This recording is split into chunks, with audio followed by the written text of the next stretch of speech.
Hey, what's up everybody and welcome back to News Dose. So, of course, yesterday we talked about the CMA and Sony versus the Microsoft Activision Blizzard acquisition. That's really just this whole big mess by this point.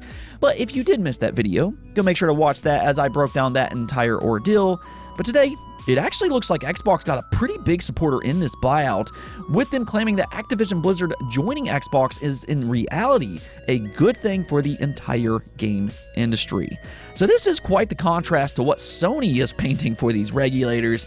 So yeah, we're going to go over all of that today, and also plenty more, including another PlayStation PC release as they continue that big PC push, a possible Elden Ring expansion, and also, unfortunately, yet another delay. So yeah, lots to go over today, but per usual, if you do find yourself enjoying the video, and if you like gaming even just slightly, well, go and hit those buttons below, like, subscribe, and ring that bell. Let it ring, let it ring.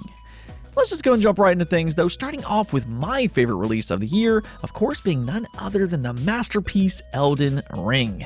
And well, if you're like me, and if you've already completely 100% finished this game, and if you just still crave more, well, I have some thrilling news, because references for possible new DLC was included in its latest update, being 1.07. In 1.07, it does include new features such as separate damage scaling for weapons, skills, spells, and incantations, which is all really nice things to see for balancing purposes and future updates.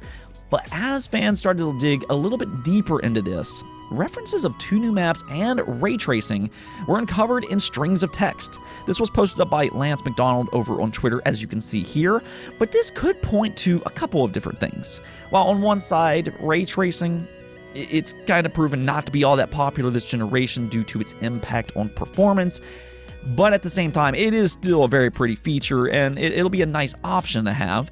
And if they truly are looking at maybe implementing this graphical option, I do kind of wonder if maybe From Software is also experimenting with other graphical options as well. I mean, as good as Elden Ring is, which is nothing short of a masterpiece in my own opinion, well, its performance does leave something to be desired. This is the one issue that I can find with this game. VRR does help with this, but if you don't have a VRR display, which a lot of people don't, I mean, you might have some stuttering issues, and I am a little curious if they're looking to that performance alongside ray tracing. Now, that's just me being optimistic here, but with a reference to a new graphical feature, maybe, who knows, it could be possible. Even more interesting here, though, are those references of 2 new maps, which could be something like a new expansion and then possibly a PvP arena. Now, that's just my own guess here, but it does seem like From Software and Bandai Namco are ramping up for a brand new significant expansion, and that's where we could get even more story and hopefully improved performance. With these now popping up in October, though, and just with how popular this game has been in 2022, I do kind of look at the Game Awards being an interesting spot that they maybe could announce all of this at. They did partner up with Jeff Keighley to reveal Elden Rings at the Summer Game Fest at one point, so I mean, who knows, they could be at the Game Awards here, and it could be a place worth keeping an eye on for you Elden Ring fans out there, myself very much included here. Next up, unfortunately, we did get yet another delay for 2022. I mean, there's only a couple months left of this year, so how many more delays can we really get by this point?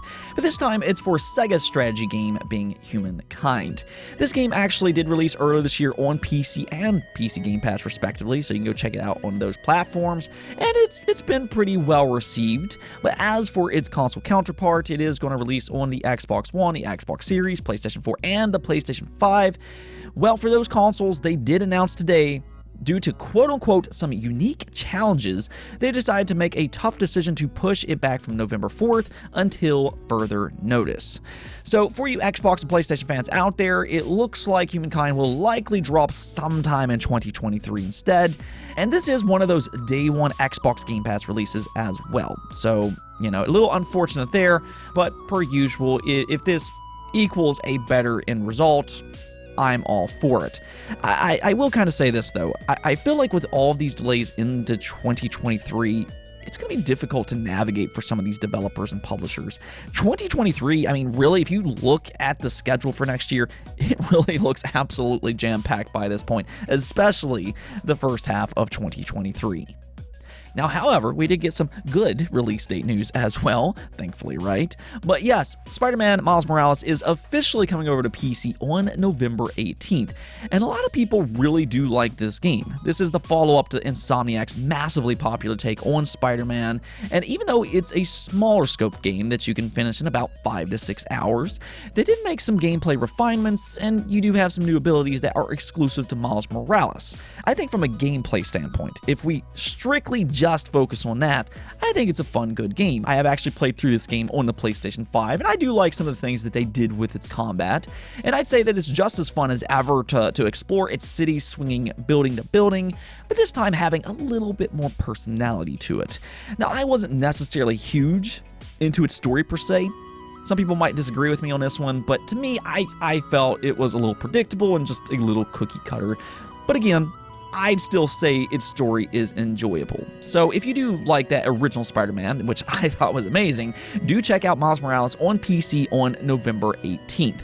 Really though, I do love what we're seeing from Sony here. They are making that big push into PC gaming, and as we're going to talk about here in a little bit, the fact that you can play a game like Spider-Man and now Spider-Man Miles Morales on the Steam Deck, that is pretty cool. Let's go and talk about this Xbox Activision Blizzard deal once again, though. The big focal point as of recent really has been this Microsoft versus Sony saga, where Sony has both privately as well as publicly complained about this deal. They come off as a little hypocritical, but continue on. They are making the rounds with all of these different regulators, telling them that if this deal does proceed, then it's bad for gaming, it's bad for consumers, and more so, it's bad for them because they can't compete with the likes of popular IP such as Call of Duty. Now that there is the key part to all of this though. As much as Sony might want to give this illusion that this buyout is bad for the game industry and for consumers alike, it appears that they're alone on this stance. And if you think about it, you'll kind of understand why. Now, we'll come back to that here in just a second, but one thing that we are starting to see is that Sony appears to be alone on these issues. There is this rumor going around that maybe Google changed their mind on their original stance, but from what we have seen from our own two eyes, other game publishers do not seem bothered by this acquisition, and actually now, Take-Two has publicly stated their support in this buyout.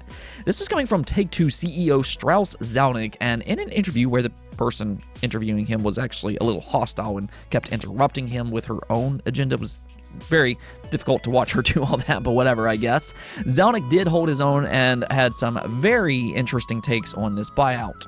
As you can see here, he did respond by saying, "We're certainly of the belief that it's a good thing for Microsoft and the industry. It's a highly fragmented business, and there's plenty of room for creativity to go around, and Microsoft is an ally of ours, and if this makes their business more powerful, we think that's good for us." So as you can see here, this is a big third-party publisher giving their public support in this buyout, because to them, that increased competition, that increased popularity, that means more interest in their very own games. When Xbox succeeds, they succeed as well. And really the same goes for Sony. They just want a healthy game industry as a whole. They want Xbox to do well. They want Sony to do well. They want PC to do well and Nintendo, because that means more gamers can be interested in their very own games.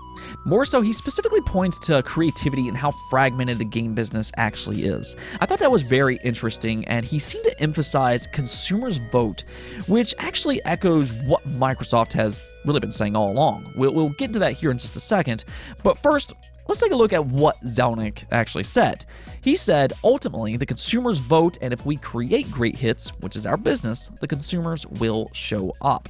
Now, what that means is that even if Microsoft makes Activision Blizzard games a more focal point for the Xbox brand, he believes as long as they make good games, it will not impact their business negatively. And on the contrary, he believes with their success, that means more success for them in return, as in his own words, the game industry is all pulling in the same direction.